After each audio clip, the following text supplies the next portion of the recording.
देखिए आज हम चलते हैं सिवारा की ईद। इसके बारे में ये कहा जाता है कि वो ज़िला बिजनौर की दूसरी सबसे बड़ी ईदगाह है। तो आइए आपको सिवारा की ईदगाह दिखाते हैं और उसके पूरा आपको इतिहास भी बताएं। दोस्तों सामने जो दिखाई दे रही है वो सिवारा का ईदगाह का गेट आ गया है। अब बस अब हम ईदगाह पहुँचने वाले हैं। और इसके अलावा देखिए पूरी ईदगाह नज़र आ रही है, काफ़ी रौनक और भीड़ है यहाँ पर। शाम में काफ़ी बच्चे यहाँ पर खेलने आते हैं। तो दोस्तों देखिए आखिरकार हम सिवारा ईदगाह में पहुँच गए हैं। और आइए आ जाओ आपको इसका पूरा इतिहास और इसमें कब से नमाज हो रही है और ये ईदगाह कितनी पुरानी है उसकी पूरी तारीख। इसके अलावा मैं आपको सिवारे की जो ईदगाह पुरानी वाली है उसका भी इतिहास बताऊंगा, तो वीडियो में आखिर तक बने रहना।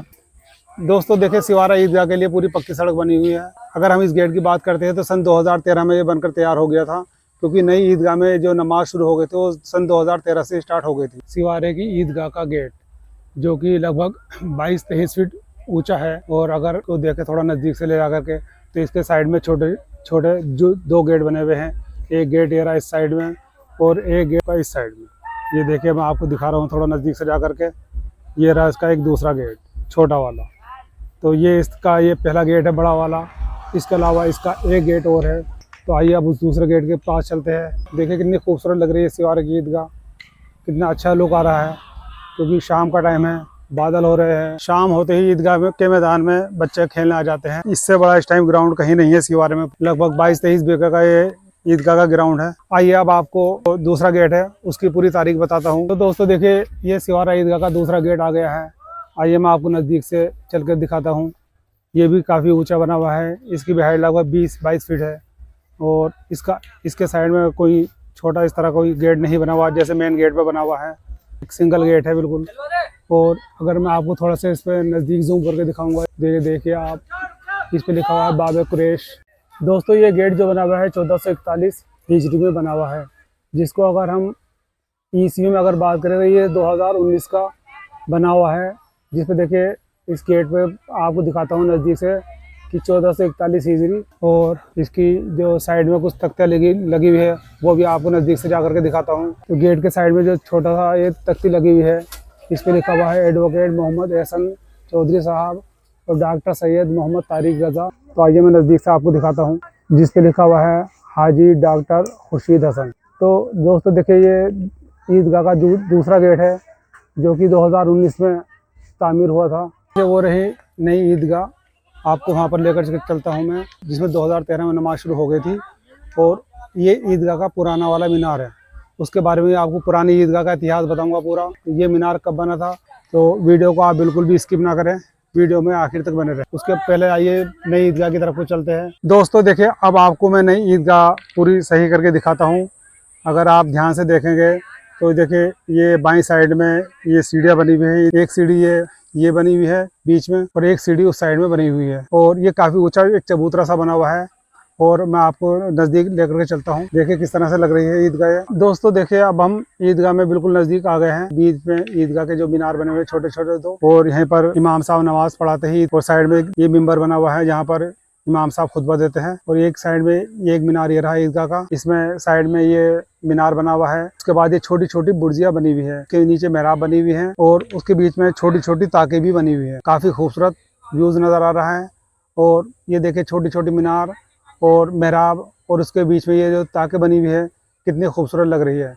ये बिल्कुल मुगलिया दौर की जो वास्तुकला है उसी पर बना हुआ है, क्योंकि मुगलिया दौर की जो वास्तुकला थी वो इसी तरह की थी।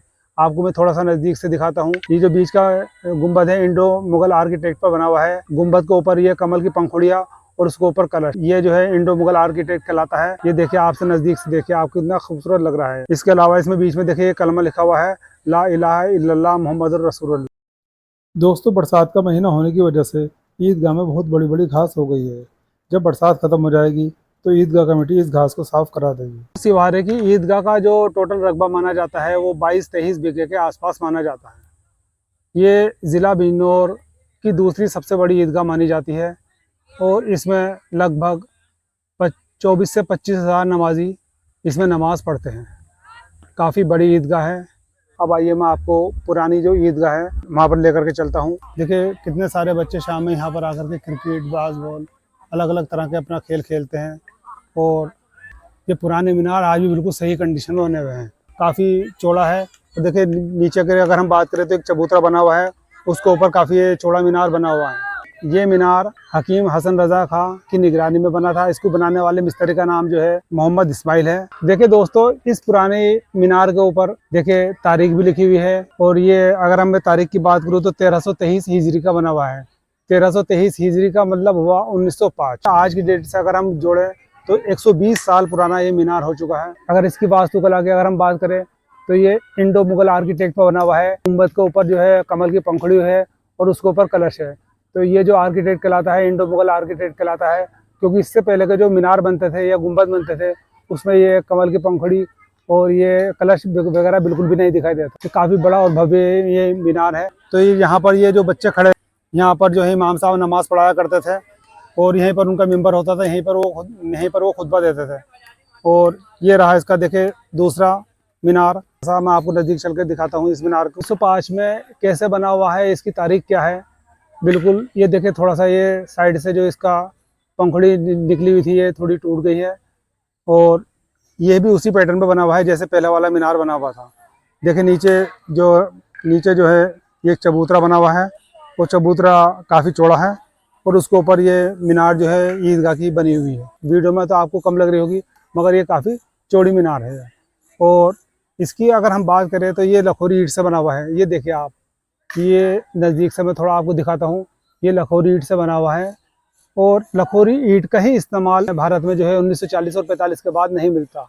अगर किसी मकान में आपको लखोरी ईंट दिखाई दे तो समझ लेना वो 1940 और 1945 के आसपास का ही बना हुआ है, क्योंकि उसके बाद जो है बड़ी ईंटों ने उसकी जगह ले ली थी। इस मीनार के बाद दोस्तों आइए मैं आपको दिखाता हूँ जहाँ इसके नज़दीक में ही जो 2 बरगद के पुराने पेड़ हुआ करते थे। और ये रहा देखिए, ये जो बच्चा खड़ा है यहाँ पर एक बहुत बड़ा ये बरगद का पेड़ हुआ करता था, जिसका पूरा ये जो कि एक बार आंधी आई थी, बहुत ज़्यादा तेज़ वाली आंधी आई थी तो टूट गया था, जिसका एक चबूतरा बना हुआ है। ये बच्चा उसी चबूतरे पर खड़ा है। देखिए ये पूरा इतना बड़ा, देखिए कितना बहुत ही ज़्यादा बड़ा चबूतरा था, पेड़ भी बहुत ही बड़ा था। अब आइए मैं आपको बरगद का एक दूसरा पेड़ दिखाता हूँ। और इन पेड़ों के बारे में ये कहा जाता है कि ये पेड़ जो है सैकड़ों साल पुराने हैं। देखिए कितना चौड़ा एक चबूतरा बना हुआ है। और अगर देखें मैं आपको पेड़ दिखाता हूँ कितना घना पेड़ है, ये देखिए आप, बहुत ज़्यादा ये घना पेड़ है। दोस्तों आइए अब आपको उन इमाम साहब के नाम बताते हैं जिन्होंने 1905 से इस ईदगाह में अभी तक नमाज़ पढ़ाई है। जो इमाम साहब अभी तक हुए हैं इस ईदगाह में जिन्होंने नमाज़ पढ़ाई है, उनके नाम खोजने के लिए सबसे ज़्यादा जो हमारे साथ मेहनत करी है वो हमारे नवाब भाई ने मेहनत करी है, और उन्होंने ही ये लिस्ट जो है मुझे निकाल कर दी है। दोस्तों काफ़ी हमने इमामों के बारे में जानकारी हासिल करने की कोशिश करी, कुछ बुज़ुर्गों से हमने मुलाकात करी, तो हमें उन इमामों के नाम जिन्होंने सिवारा ईदगाह में नमाज़ पढ़ाई है उनको मैं आपको एक एक करके बताऊंगा। अगर उसमें कोई गलती हुई हो या कोई मिस्टेक हुई हो तो उसके लिए मैं पहले से ही माजरत चाहूँगा। अब मैं आपको उन इमाम साहब के नाम बताता हूँ जिन्होंने इस ईदगाह में नमाज़ पढ़ाई है। दोस्तों देखिए, जो पहले इमाम साहब हुए वो हुए हसन रज़ा साहब, उसके बाद मौलाना अहमद रज़ा साहब, और उसके बाद मोहम्मद रज़ा साहब, फिर उसके बाद मौलवी अब्दुल रशीद साहब, मौलवी हकीम सलाउद्दीन साहब ने एक बार नमाज़ पढ़ी है बताते हैं, और मौलवी कामिल साहब जो है जो पुरानी ईदगाह है उससे इमामत कर रहे हैं, और आज जो नई ईदगाह है उसमें भी वही इमाम हैं। और इसके अलावा बीच में कार्यवाहक के तौर पर मुफ्ती अली हसन साहब ने नमाज़ पढ़ी थी। तो दोस्तों ये रही इन इमाम साहब की जानकारी जो मैंने आपको देने की कोशिश करी है। अगर इसमें कोई गलती हुई हो या कोई मिस्टेक है तो उसके लिए मैं आपसे माजरत चाहूँगा। अब हम अपने वीडियो को यहीं ख़त्म करते हैं और मिलते हैं नेक्स्ट ब्लॉग में। आपको ये वीडियो ईदगाह की हमारी कैसी लगी ये कमेंट करके बताइए, और पुरानी ईदगाह में और नई ईदगाह में किस किस ने नमाज़ पढ़ी वो भी कमेंट करके बताइए हमें। वीडियो पसंद आई हो तो लाइक करें और शेयर करना बिल्कुल भी ना भूलें। दुआओं की दरख्वास्त है। मिलते हैं आपसे अगले ब्लॉग में। ठीक है, अच्छा, अल्लाह हाफ़िज़।